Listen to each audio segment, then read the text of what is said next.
to go ahead and get started because, you know, it's a bad day and time, right? It's Friday, it's late, the weather's nice, everybody wants to go home. If you're a university employee, you got to take all your vacation by June 30th or you're going to lose it, right? So I think this crowd is amazing to see you all here. Welcome to our Bill McCulloch seminar today. And he won't disappoint you, I promise you. It will be worth the effort to be here. We're happy to see you. And as a former graduate student of Dr. McCulloch, I am going to actually read a little script because I really don't want to screw this up. You know, just like I didn't want to screw up my thesis, I don't want to screw up this introduction. So I know the guy like the back of my hand, but you know, when you're under pressure, you know, then you reduce your intelligence down to the level of about an 8-year-old. And that's where I am right now. Anyway, if you read some of his bio, he did grow up on a farm in Minnesota. He got his DVM, Doctor of Veterinary Medicine degree from Iowa State University in 1956. He did a 2-year stint in the U.S. Army Veterinary Corps, and following that, a stint in practice. And at that point, he wanted to branch out his options in life and had some ideas of things that he wanted to accomplish. And after being counseled by some of his mentors, they said, Bill, you're interested in public health and anything in that arena, crossing over between animal medicine and human medicine, you need an MPH. So Bill made his way up to the University of Minnesota, where they have still today one of the finest public health programs in the country. He got his MPH, and the rest of it is literally history. During his career, he has been a professor, has taught, conducted significant research, seminal research in leptospirosis, toxoplasmosis, other diseases, which really launched his career, and where he spent a lot of the early days in his career. But he has taught at the University of Iowa, University of Missouri, Texas A&M, Baylor College of Medicine, and then he became the associate dean in Colorado State for several years, and then ended up actually coming out of retirement and being the interim dean of the veterinary college at Oregon State. So this guy, you know, he's one of these done it all kind of guys. But he spent about the last 30 years of his life, literally, along with his brother, Michael, a physician. You know, all in one family, we've got one health going on here, okay? And they had, and some other leaders in veterinary medicine that I had the distinct honor of knowing and understanding their careers. And their quest was to better understand the dynamics of the human-animal interface. And that was as it relates to human health. How do animals improve, you know, our lives as human beings? He helped co-found the Delta Society, which started in Bellevue. What was it always? Yeah, in 1977. Okay. Bellevue, Washington. Today it's called Pet Partners, and you can Google it. And this is an organization since the 70s has been devoted to furthering the knowledge and understanding of the human interaction, human-animal interface, and how it works to promote health. This is now a global phenomenon, folks, and it all started with Dr. McCulloch and his brother and some colleagues. He's received many honors in his career. I'm definitely going to have to read this one because this is a long one.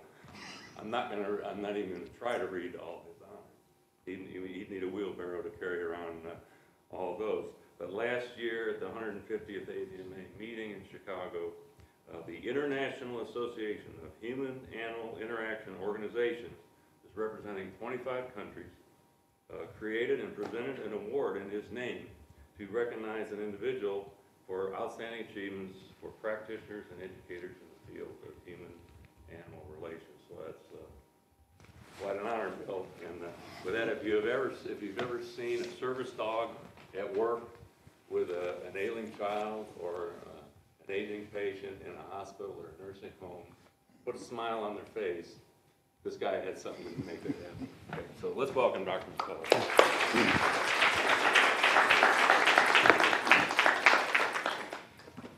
Thank you, Craig. Thank you for coming out, like you say, at 4 o'clock on Friday afternoon, TGIF, but appreciate your coming out here.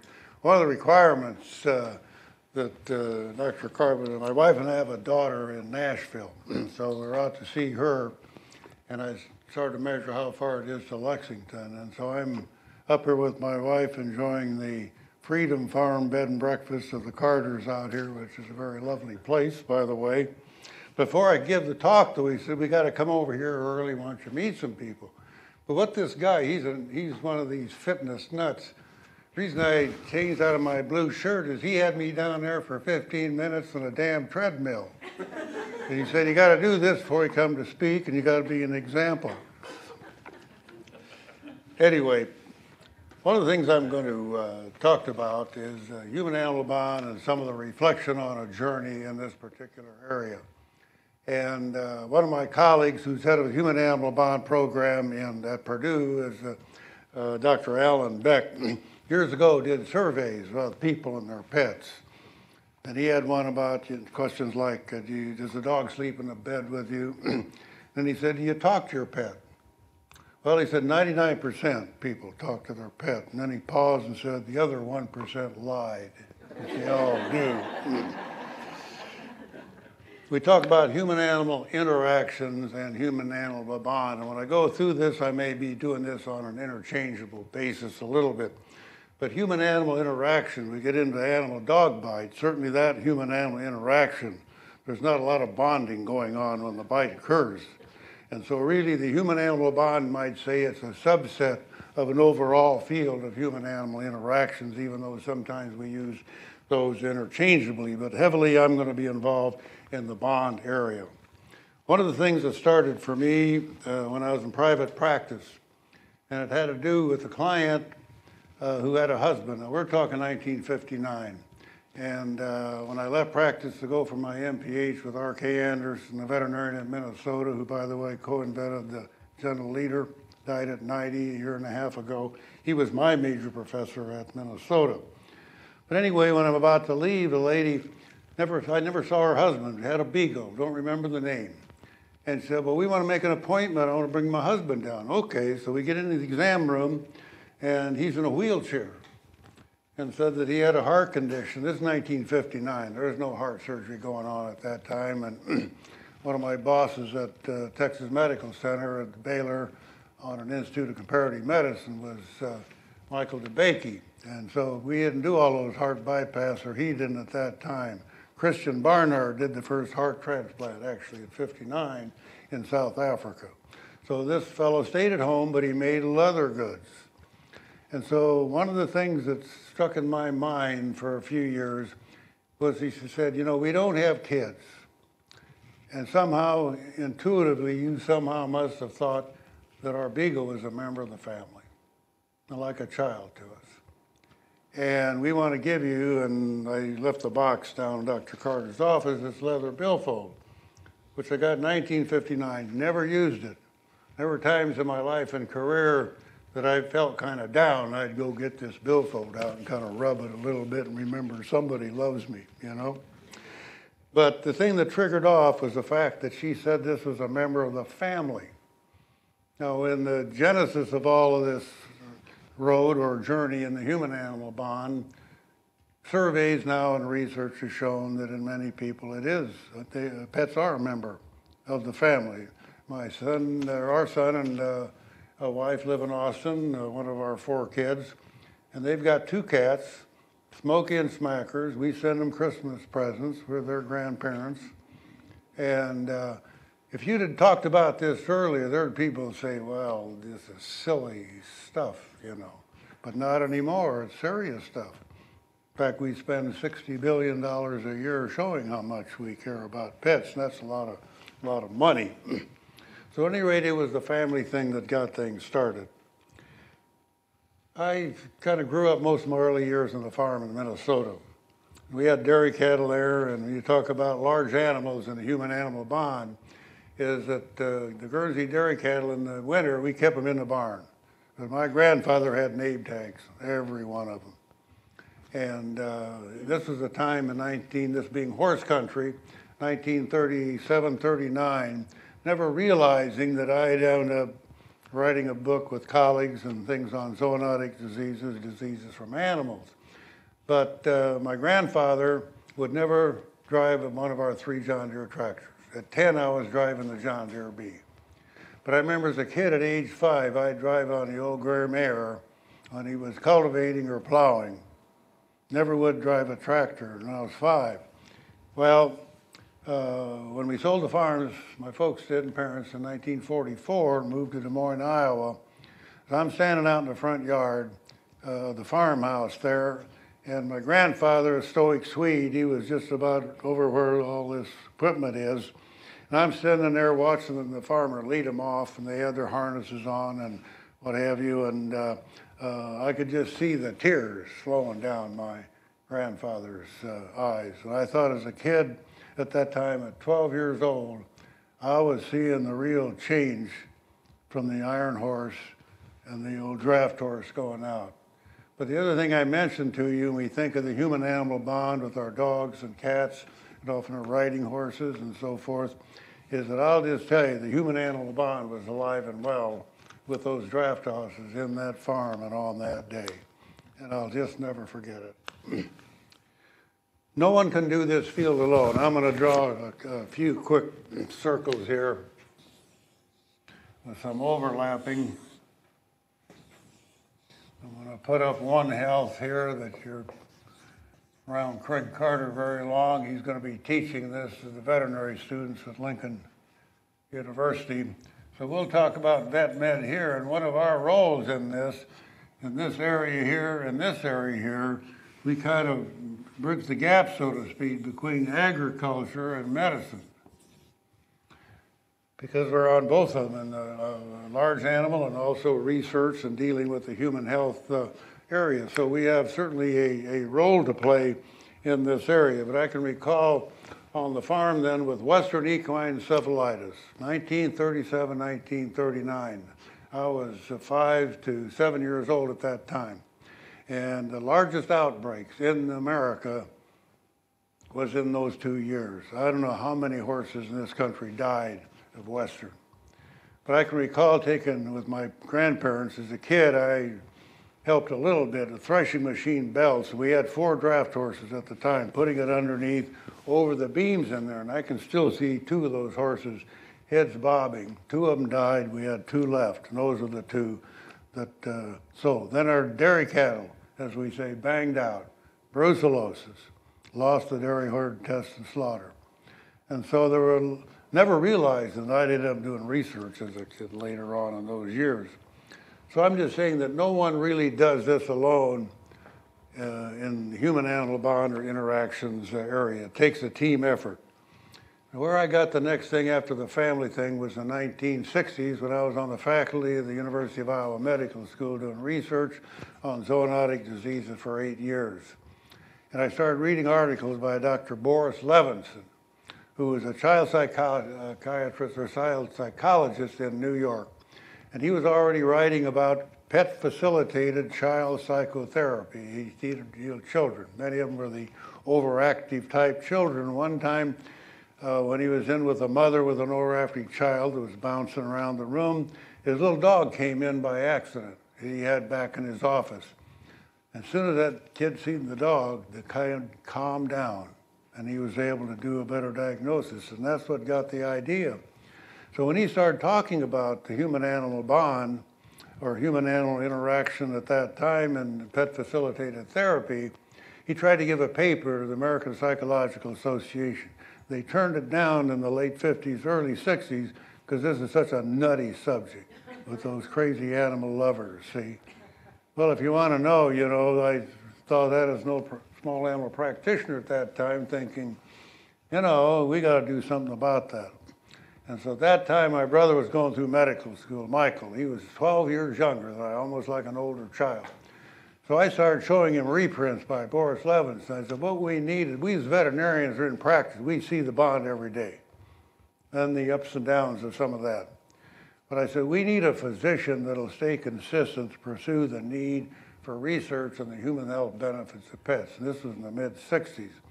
He graduated in 1969 and then went out and got an internship at Sacred Heart Hospital, Spokane, ended up going through psychiatry in Oregon and started a very large psychiatric practice then in 1973. So the human-animal effort wasn't appreciated in the 60s and the 70s. And so during the early 70s, I'd make appointments for my brother to give lectures to both medical societies and veterinary colleagues that I knew in their state association national meetings. And after they got to know my brother, one of them said that, well, you know, Bill, I got to tell you something. I think you'll take this right and met and talk with your brother Michael.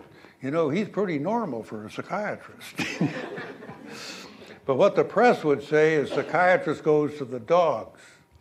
This is a luxury thing, this human-animal bond thing in the 70s.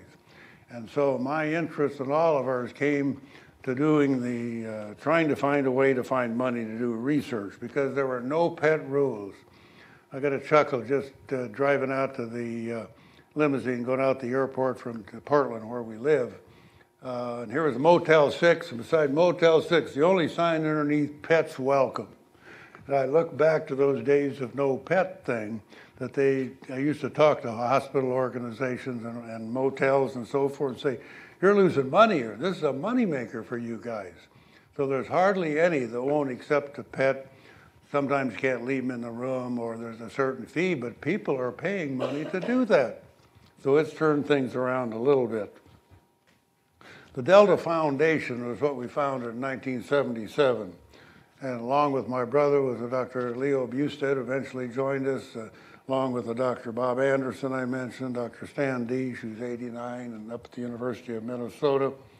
To get this, and being a foundation, we wanted to get money to do research for researchers to do this. So early on, we were the ones and my colleagues that actually did the research and so forth. We started in 1977 to kind of plumb the mystery of what about the human health benefits, if we can find those. In 1983, one of the things that Craig did mention in that thing that he sent out is that my brother and I testified, and a lady by the name of Wanda Lyons, head of the aging department in the Arizona Department of Health. So we went and testified, and eventually, long story short, got this bill passed that said people that own property cannot keep people that are in HUD or federally subsidized housing from handicapped or elderly from having a pet. And so we got it signed, Reagan signed it in, but we also set a set of guidelines that there's got to be responsible pet ownership and not just have dogs and cats destroying private property. Well, for about a year, nothing came out of the Office of Management and Budget. So Dr. Earl Strimple, a veterinarian now retired, in his mid-70s, the third president of the Delta Society, had a practice at Chevy Chase. This is where no one does it alone. And so I called Earl up and I said, Earl, I said, you know, those guidelines haven't come out yet, otherwise that bill is useless. And he said, well, I'll tell you what, let me look at my schedule. Oh, he said, Mrs. Casper Weingart, he was Secretary of Defense, the government at that time, said, I'll give her a talk. So week after he had that appointment with her, I get a call from Dr. Strimple, says, it's amazing, those guidelines are now out of the Office of Management Budget, and the 1933 or 83 Act is a reality. So sometimes it does take a little to get some of these things done. In 1976, Dr. Bob Anderson, along with some physicians and a National Advisory Council, surveyed the human health benefits of veterinarians. And my brother was on one of the task force and wrote the section on emotional and physical health for people. One of the major summaries, it says, as a major health profession, veterinary medicine is an integral part of the human health care delivery system with activities that are inextricably entwined in the protection and improvement of human health. And you can see when I drew these circles up here, is that we have wonderful opportunity. And when I was even at University of Missouri, I was a professor in the medical school, veterinary school, and a project leader in the College of Agriculture, because you can't separate all this. And any problem out there, you just can't do it. And I got called down one time on vacation from Minnesota, up where my folks had a cabin, because I think it was St. Louis encephalitis outbreak in the country coming in from Mexico. I think it was in the mid-'70s sometime.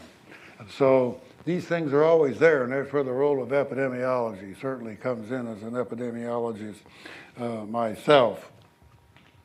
Well, in 1981, we changed it to the Delta Society. And then in 1981, I was at a meeting in New York City and meeting with veterinarians and others, and called thanatology, which is study of grief counseling and loss of life and how people deal with it and so forth, the various stages following someone that is close to you, whether it's an animal or whether it's a human being. And so I wrote out a whereas thing and got a bunch of veterinarians there to sign on to something that we have a task force for the AVMA to look at what our profession needs to maybe sharpen up on this human-animal bond. Well, it just happened my friend Al Hopkins, who was president of the AVMA, eventually was chairman of the executive board, and he was at the meeting. And so he took it to the executive board, got it passed, started a human-animal bond task force then that we studied this for 2 years. One of the recommendations was to do a brochure on grief counseling, and my brother helped do this as a psychiatrist. And next to the rabies brochure, this dealing with the grief counseling with the pet owner sold the most brochures of anything the AVMA ever put out at that time. So now we have different groups around the country now. I think it's the Argus Institute, where I was associate dean. I think of Dr. Jane Ward, I think is her name, is a veterinarian, a Bustad winner, has a program at which in most veterinary schools now, through either having licensed social workers or what have you, help deal with some of the aftermath of having put a pet of 15 years or 10 that's heavily bonded. So I can remember years ago having someone say, well, when someone was upset about a pet, my gosh, it could be one of your kids. Well, some of these people, this pet was their kid, like the story I told her. So they would kid people, so people wouldn't talk about it. So I think one of the things that has happened is we've helped to legitimize, to understand what this death and dying is all about. So we had the task force. Then in 1984, where we started doing some of this research with my colleagues and the like, is that we got to look at my notes. Oh, we started the Journal of the Delta Society, peer-reviewed journal, to get this in, because this is sort of a soft science. And I would say my research on infectious disease is more like a basic science, even though it's epidemiologically oriented. You get into social work and the like. Some scientists that are the pure scientists say, oh, that's just a lot of warm and fuzzy stuff. You know, how can you quantitate all of that? So we wanted to take care of that a little, so that's why we created the Journal of the Delta Society. 1987, we worked with the National Institutes of Health for a assessment, to what they call a technology assessment, 1987. And what came out of that, which we hope would come out, the preliminary research that had been done, was enough that we need to further pursue this, which gave us opportunities to do things. I ended up about that time giving a keynote talk to the annual meeting of the Pet Food Institute in Dallas, Texas. And being a former businessman of sort in private practice, I knew that people in corporations go for the bottom line. And so basically, because they were giving us hundreds of thousands of dollars that Leo Bustad, myself, my brother, got them to give us to send out for peer review to do grants on this particular thing. And so anyway, my bottom line was to them is no pets, no dog food. No pets, no vets. Now this gets at the bottom line, if you understand veterinarians and corporations. It was amazing the hundreds of thousands of dollars they continue to give us. But that's the facts of life. Well, then in 1990, having this research, we thought, well, we've got to take this research to the field. And that's when we created Pet Partners that's a registered trademark, of which we eventually, 2 years ago, changed our name from Delta Society to Pet Partners. People are a little confused of thinking it's Delta Airlines or Delta Faucets and what do we do and so forth. So I had to suck it up on that name change, but it does describe what we do just a little bit more. And so what was happening now, we end up then in 1992, we co-founded the International, I'm going to call it IAHIO because it's so long, International Association of Human-Animal Interaction Organizations. Some 25 countries meet every 3 years in a conference. So finally then these efforts have established this HAI field, which is now certainly a legitimate field of study. We don't have to put our tail between our legs anymore. It is here to stay. And certainly these efforts are a One Health model for us to look at. But what brought One Health, which we were doing all along, we didn't call it that, Dr. Roger Marr, who was president of the AVMA in 2007, got together with Ron Davis, the MD, president of the American Medical Association, and initiated the AVMA task force on One Health, which there now is a One Health Commission. Started at Iowa State, now it's at North Carolina State University. And basically pursuing what I see on the board here of how many professions are involved in this particular area. We're going to talk about a few things and a few examples here to kind of finish up things. But in the pet loss area, my old dog Nibs, I got him at age 5 on the farm. And then we moved to town. In 1949, I'm a senior in high school. Well, I played baseball, not football. We had one out-of-town game in Waterloo, Iowa. Well, my dog Nibs died when I was gone. So my dad, we had a big old Victorian home, a 2.5-acre yard. He went out, didn't want me to see the dog dead in the basement, buried it, put a piece of concrete over the top. I get home, I'm more upset that I didn't get to bury my dog than that the dog died. And even my younger brother remembers at that time, he wasn't very old, that I was really upset. And I even thought I was going to dig old Nibs up and bury him myself. And later on, we find out what the problem was. And so what happened was, then in 1985, my brother Michael, a psychiatrist, was murdered in his office at age 41. And so there was a lot of grief going on. But I had read then about Elizabeth Kubler-Ross, classic book on death and dying, published in 1969, where we now see the different flow of anger, denial goes on to resolution. But the key thing that dawned on me, because I didn't get closure with my brother, is the word closure. I didn't get to see my dog buried, and obviously my brother was filled with 7 12-gauge shotgun shots from the guy that killed him. I didn't get to see my brother, but I get to pick the clothes out, no shoes, to put him on. And so I'm really fond of this idea of the groups in veterinary medicine and others that do have this grief counseling to understand that whether it's the loss of a job, loss of someone you love, you still go through the same loss and final hopeful resolution. And so I still probably haven't quite come to grips. Maybe I've survived my dog thing, but I haven't got over my brother's thing yet, I'll have to admit. Well, one of the things that we talk about is animal shelters. This is the other thing that's kind of the broken human-animal bond.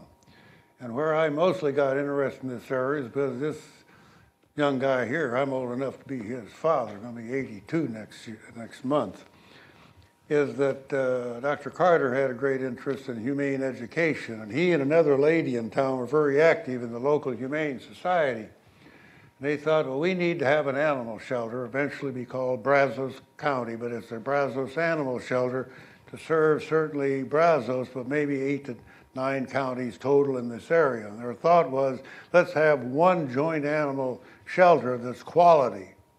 Because as a practitioner, I knew a lot of the animal shelters were built and volunteered with a lot of love, but not a good veterinary advice. And veterinarians really shied away because we'd get dogs in that already were exposed to distemper, and we knew sooner or later that dog was going to die.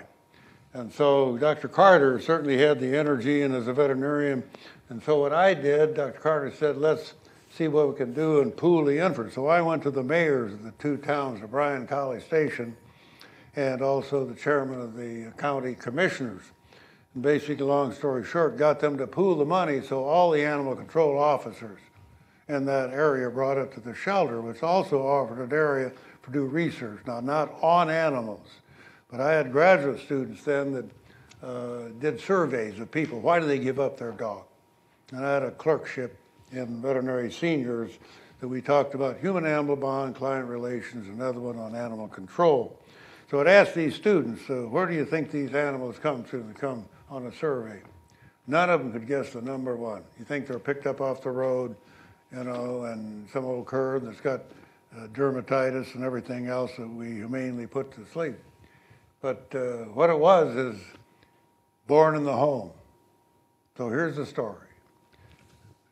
Let's have one litter of kittens, so that the kids can see the miracle of birth and life. Well, then 3 of them get given away after weaning. Pop comes home, there's still 4 cats, and says, "Mother," to the wife, "take him to the shelter." So the young child, maybe 5 or 6, goes with mom to the shelter and says, "Well, Mom, what's going to happen to these kittens?" "Oh, they're all going to get adopted out." Well, once a month, for I don't know how many years, I was one of the volunteer veterinarians. After 5 o'clock, would go to just a small Brazos animal shelter, and I would put to death 40 to 60 animals in one night. I couldn't even eat dinner when I got home. Most of them were kittens. And I thought there's got to be a better way. My involvement with the Animal Control National Association, and I was chair of the animal control conferences for 4 years there in the 80s at Texas A&M. And really it's education, education, education of people and veterinarians and talking with clients to get their animals spayed, and this business of having a litter to show them the miracle of life. Even now, even at that time, there was estimated 15 to 18 million animals were being killed across the United States, put to sleep. And I think because of education and what have you, I think we're probably down to maybe 6 to 8 million at the most. And so we've come a long way, but a lot of it has to do with education in this area. One of the things that happened when I moved to Des Moines, I had my dog Nibs, is that we had the Flynn Dairy was still horse-drawn, one horse hauling milk around Des Moines, Iowa. And this was in 1946 when I finally went to home delivery, you know, with trucks. But it seemed like in front of our place, every once in a while, the horse would dump a load. My old dog Nibs would get down there and roll around that horse manure. And I'd come up the house, my mother'd come out and say, "Bill, why is Nibs rolling in that horse manure?" And I said, "I don't know." 7 years of college and graduate school, and I still can't tell my mother why Nibs rolled in. Maybe some of you equine specialists can tell me what the answer to that is. Well, we had clerkships in veterinary medicine, animal control, and so forth. And Dr. Carter helped me. We did some things because of animal control issues and the computerized things, which Dr. Carter's very good at. And so this was an area. One of the things in dealing with client emotions I talked to students about is after I graduated in veterinary school, then I went into veterinary school, one of the clients came in was Harold Hildreth. He was my English teacher as a senior in high school at Roosevelt in Des Moines. "Well, Bill, you're a doctor now." "Well, yeah, I'm a doctor now." You know, he was our big hero, teacher of the year, and macho guy, about 6'3". And we had Daisy in there as his 8 or 9-year-old Cocker Spaniel. And so we started looking at the dog, and it's 4:30 in the afternoon. And I said, "Harold, we got to do some tests, some blood urea nitrogen, a few other things. We may have some kidney problems and liver, a few other things. We needed to keep Daisy overnight." And I'm telling you, he took his hands, he hit that exam room, tipped the dog fell in here, and suddenly he's saying with a alarmed voice, "Dr. McCulloch, Daisy is not staying in this hospital overnight." So I taught students, often voice inflection gives you the message. And so Daisy didn't stay overnight. We treated it as an outpatient.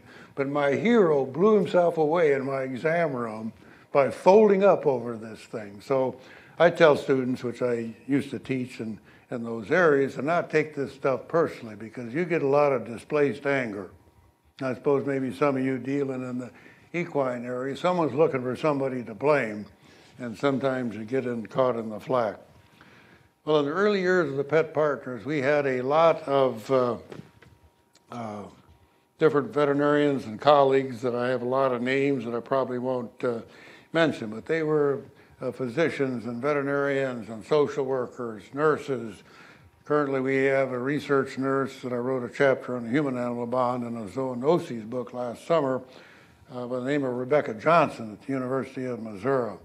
Aubrey Fine is a doctor of psychology at Cal Poly State on our Pet Partners board. We have social workers. We have 3 veterinarians on the board.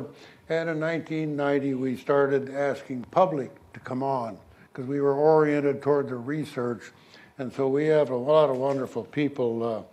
Sophie Engelhard Craighead is one of Earl Strimple's clients that got very interested, and she's given us several millions of dollars, and her own love of animals has really helped us out. On our honorary board, we have a number of people, including myself. One of the joys that I got meeting 30 years ago at an Indiana state meeting, when I gave a talk, the lady that followed me on the program had to be Betty White. Well, we've had a 30-year friendship since that time, and I got her in our Pet Partners. She's on our honorary board, so in the last issue that came out, we got her to write a letter.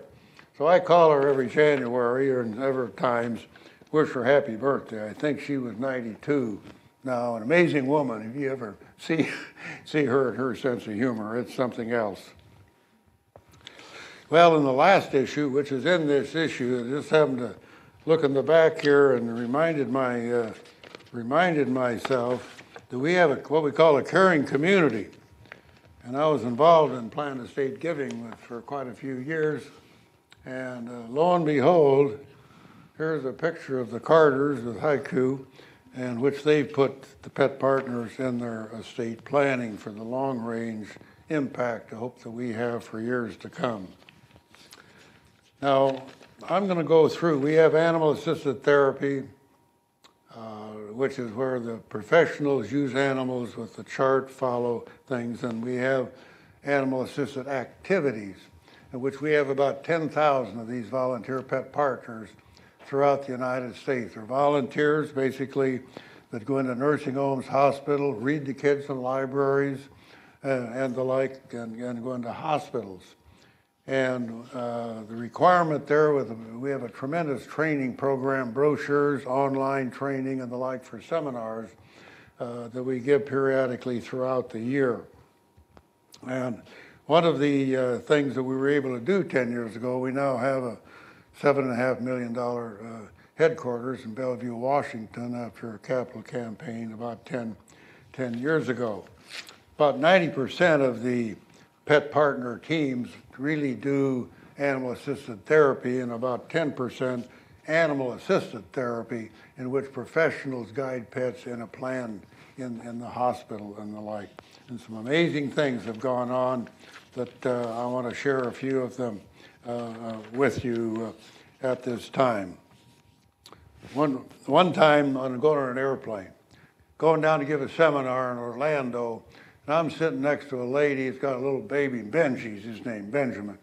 He must have been about 6 months old. So invariably, we talk about pets and so forth. So, well, she said, Dr. McCulloch says, I mean, this kind of an observation. We had 2 cats at home. And they were always sitting on my lap and so forth. But as I got pregnant, well, I had less lap. But the cat still came up here. And old Benji was about 6 months along. Just a kick like mad, really painful.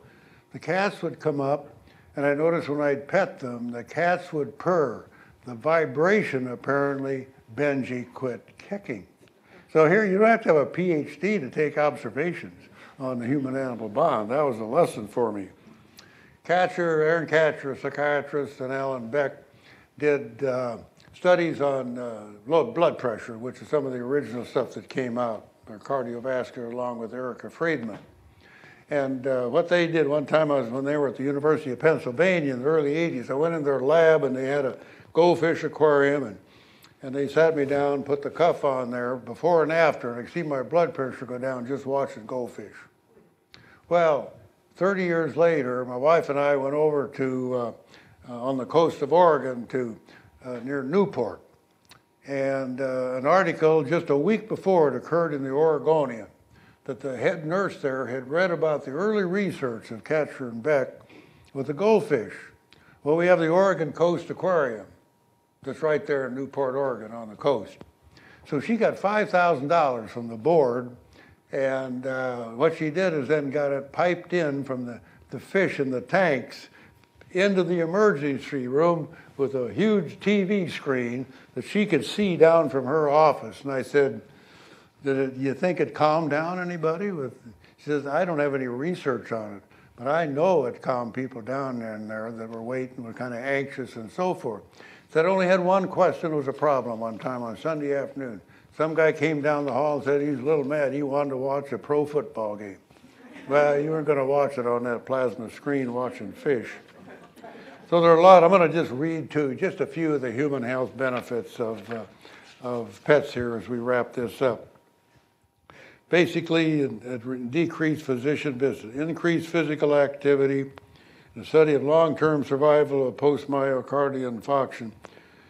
Men that went home to a dog or a cat, there were statistically more alive, 6 times statistically being alive after 1 year if you went home for a dog. A year ago, which is a thing we like to see, was some of my colleagues have done some of this basic stuff on lowering blood pressure and cardiovascular health.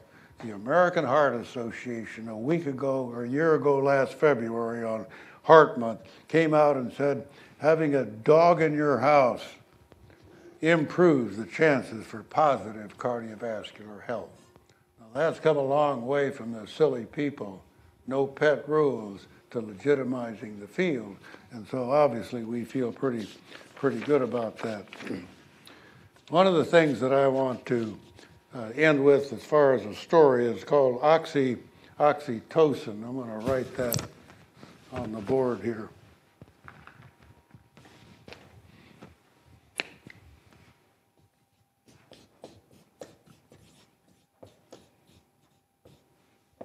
Anybody ever heard of that? Anybody? Some of you have.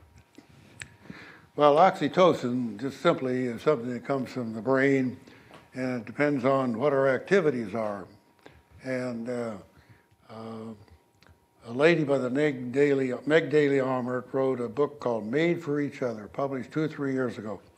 Dr. Strimple got her to sign a copy of the book, sent to me 2 years ago for my 80th birthday. And it's about the oxytocin story. So what is the chemical release from the brain? Dr. Aaron Katcher had mentioned, who's a psychiatrist and one of our early Delta board members, that there's increasing scientific evidence that social competence inspired by animals is oxytocin related. The blood level of oxytocin in most autistic children is half that of normal children. In 2003, veterinarian Johannes Odendahl from South Africa showed that when humans and their pet dogs get together, the oxytocin levels in the blood of both are almost doubled and the blood pressure goes down. But the oxytocin is a key part. The pieces of the puzzle appears to be pulling together with oxytocin can make us smarter, calmer, friendlier, healthier, and even more attractive. But our pets may do it best, since they seem to be particularly good at filling us with oxytocin. And this probably explains the mystery of why we bond with our pets. Wow. It lowers our blood pressure. You may wish to look at this book, and I'll leave it. I don't have the book with me, but that's one thing you may want to do. Well, our passion, persistence, and professionalism through Delta and now Pet Partners and many colleagues, no one does this alone, certainly has legitimized the field. And I want to leave you with a favorite quote from Henry David Thoreau's book that he wrote in 1854, Walden or Life in the Woods. When I started college in 1950 at Iowa State, didn't bring the sheet. It's all yellowed now. But I typed in the top the quote that I'm going to give you that I looked at a lot. And here's one of his quotes. If one advances confidently in the direction of his dreams and endeavors to live a life which he has imagined, he will meet a success unexpected in common hours. Service to me, to other people and animals is the key. My wish to you is that all of you in your lifetime will enjoy the common hours that I've done now going into my 82nd year, and that you have some common hours of your own. Thank you very much. So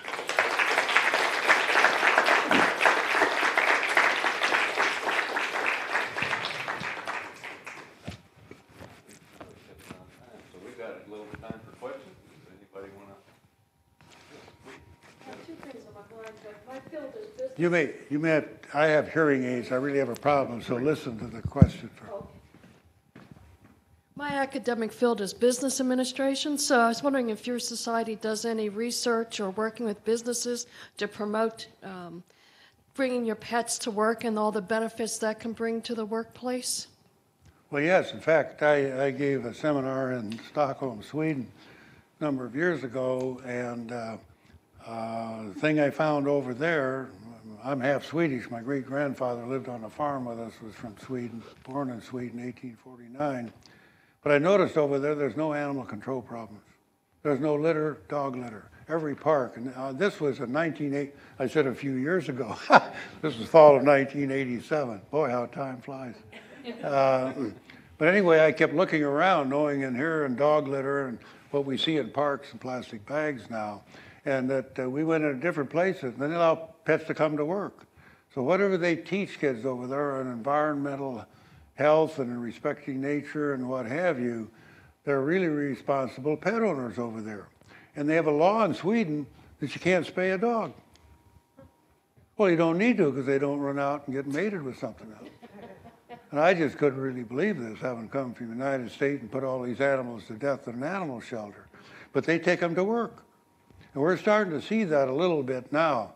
And one of the things that happened as well is someone did a study with stockbrokers and found out that if they went home to a dog, half of the stockbrokers that were on high blood pressure went off because they had a dog. So I think we really need to continue to explore having pets in there.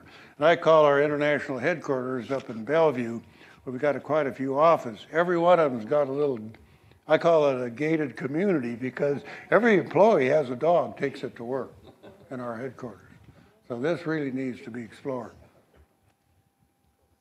Any other question? Getting close to Friday afternoon. Well, don't be bashful now. He lives a long way from here, so this is There's a question up there too.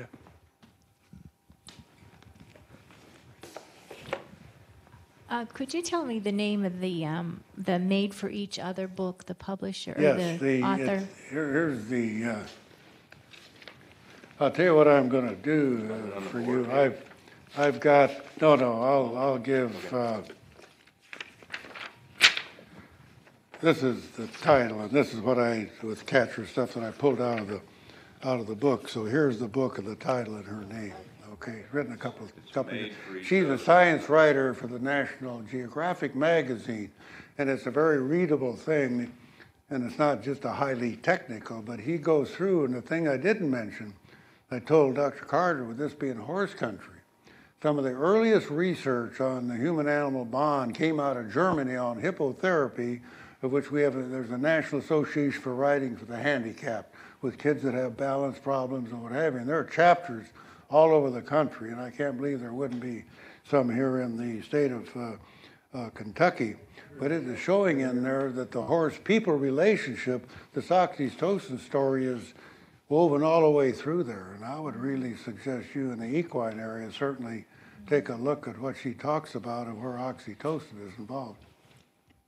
I just want to personally thank you so much for okay. What you've done. Yeah. There was a question up there. up here.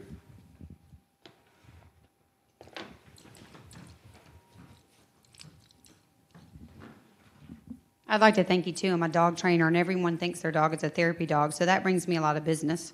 But I would also like to know how that selection process for candidates to be pet partner teams has maybe evolved since the beginning of Delta Society and into pet partners now. Okay, well, what I'll do is to look this up, is just look under petpartners.org. And our website through the thing goes into everything you have to do. And basically, the animals have to be 1 year of age. We caught a lot of flack because feeding raw meat isn't one of the criteria that you can do, and we caught a lot of flack.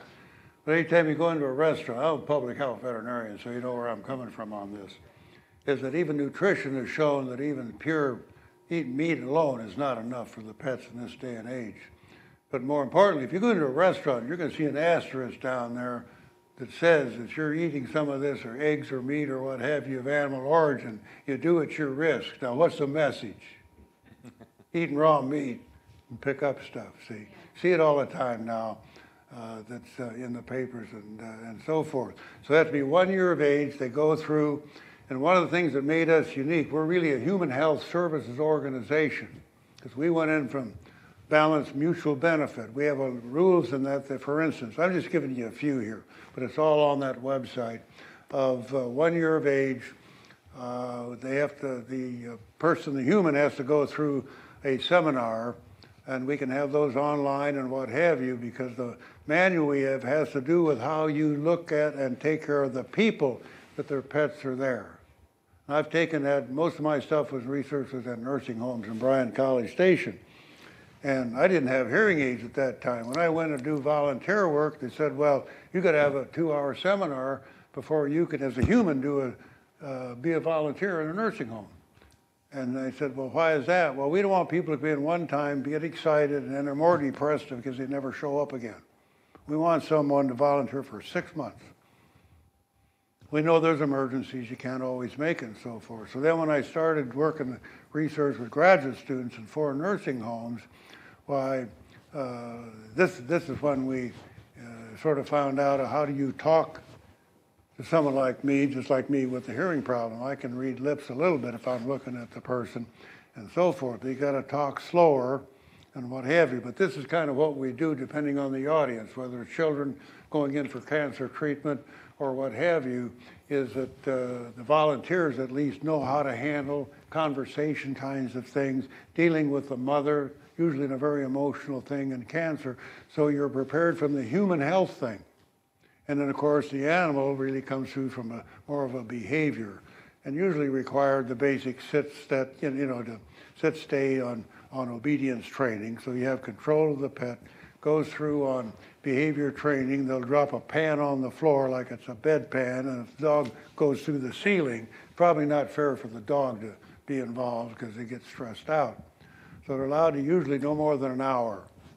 And as far as pet visitation, so we don't stress the animals. But there's a lot of criteria, and we sort of set the standard early on in this area and so forth, because there are other pet groups, Therapy Dogs International. One of our early board members, Bonita Bergen, started Canine Companions for Independence, service dogs that we have gotten a grant that we've helped send it out to people that coming back from Iraq and and Afghanistan because of the stress syndrome and the like. So there are a lot of things going on in the service animal thing in this country that we initially got involved in. We have a National Dog Service Center for referral, that people can ask about, where can I do this? We have a big hearing aid training program,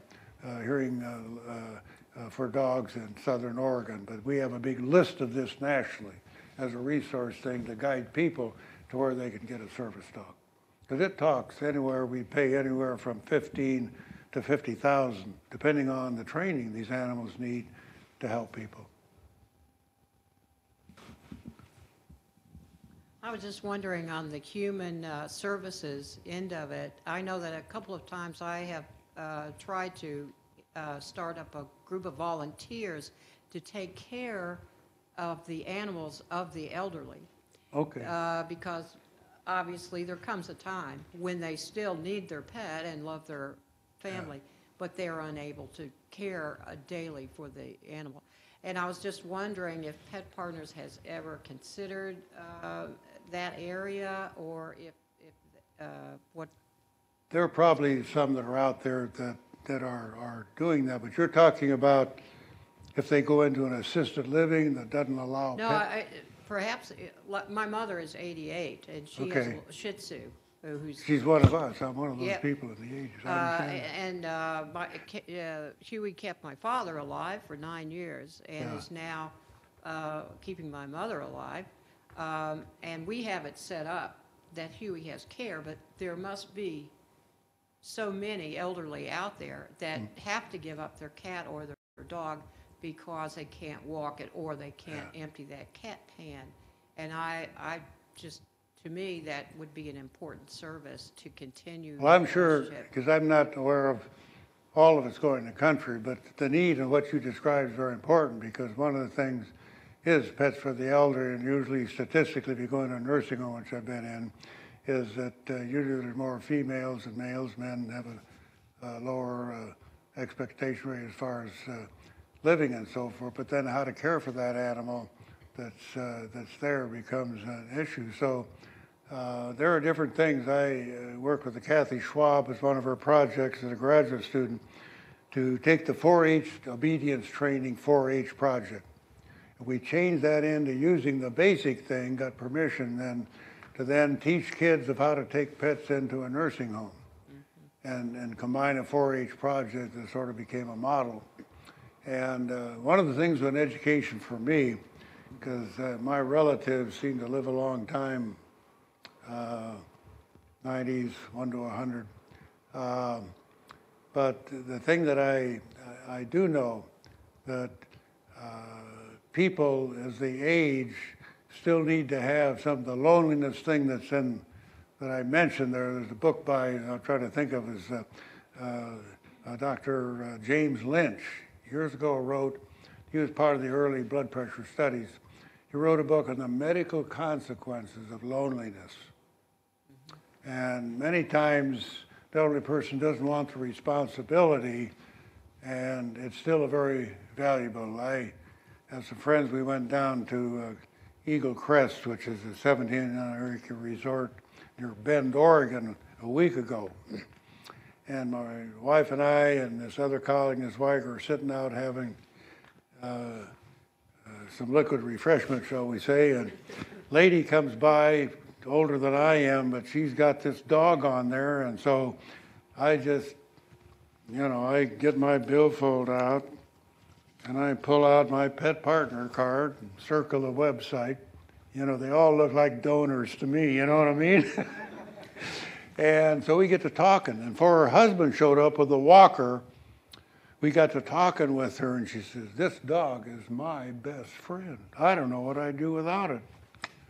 Well, have you heard about Pet Partners? See, so we get in talking about the pet and so forth. So I'm sure through volunteers and what have you, and this is something that I want to give you this card and to send me an email, if you will, and I'll get you in contact with somebody at Pet Partners that will follow up, and if they don't, you have my number, and I'll kind of keep them honest up there. Sometimes have to do that. Great, thank you. You had a question over here. Give me some exercise.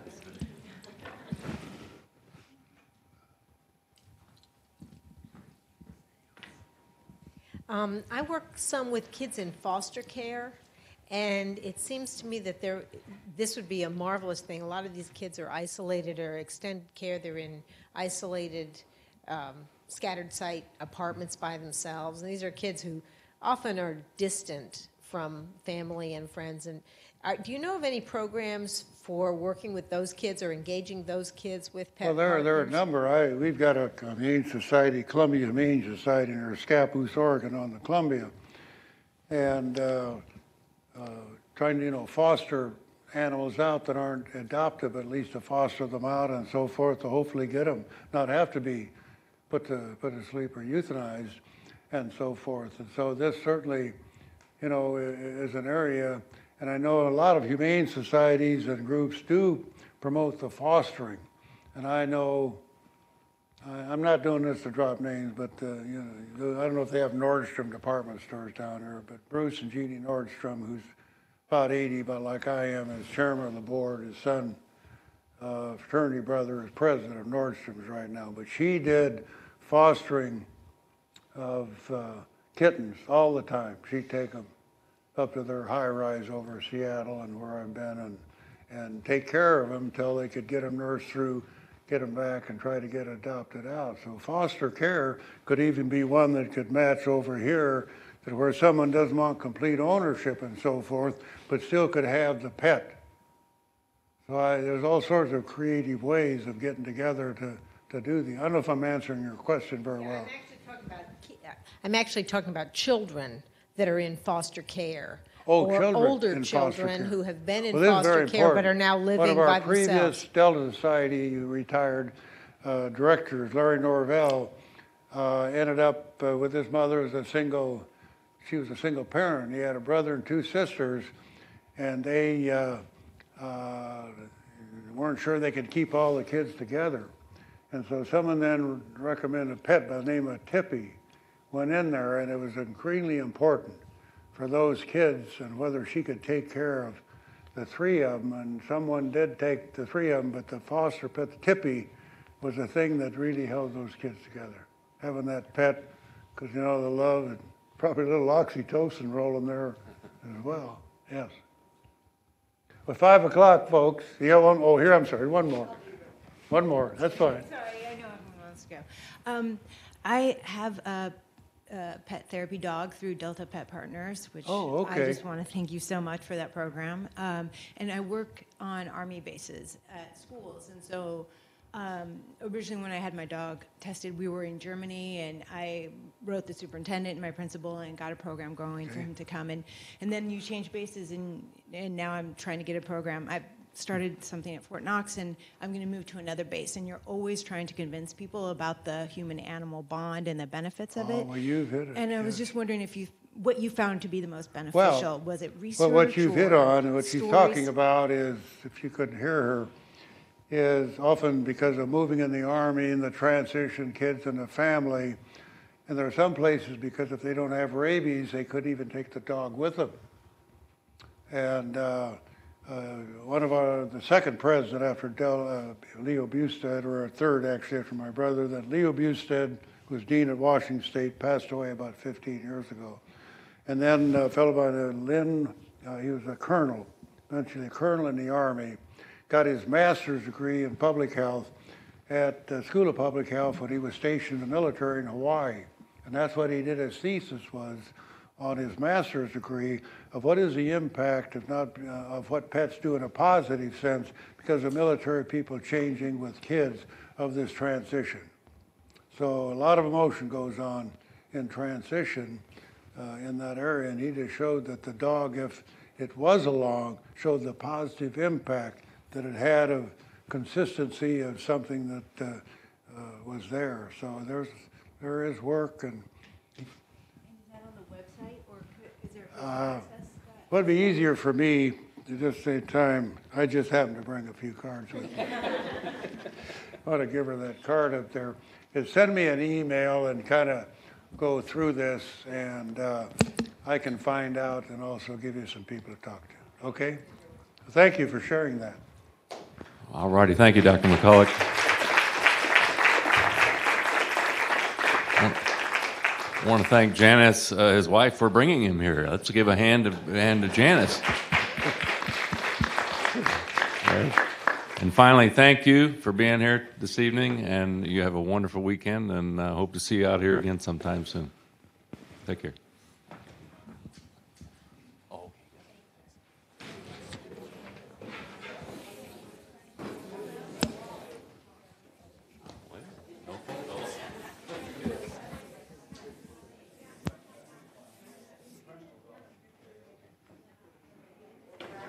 Wrote this down so you can put that. Did she get, huh? She wrote it down Oh, so she you can wrote put down, it. okay.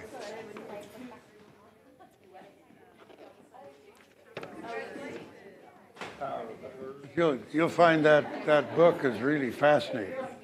He's a writer for National Geographic, and I tell you, it has got full of, especially in the equine area, because really all this started from the bonding with mothers and children that happens physiologically and mentally of acceptance of children. And 40 years ago, because of worried about infection with the premature babies, human babies, is they were isolated, so right after, the mother couldn't even hold them because they were worried about infection, because lower immune system of being premature. Well, it didn't take long to find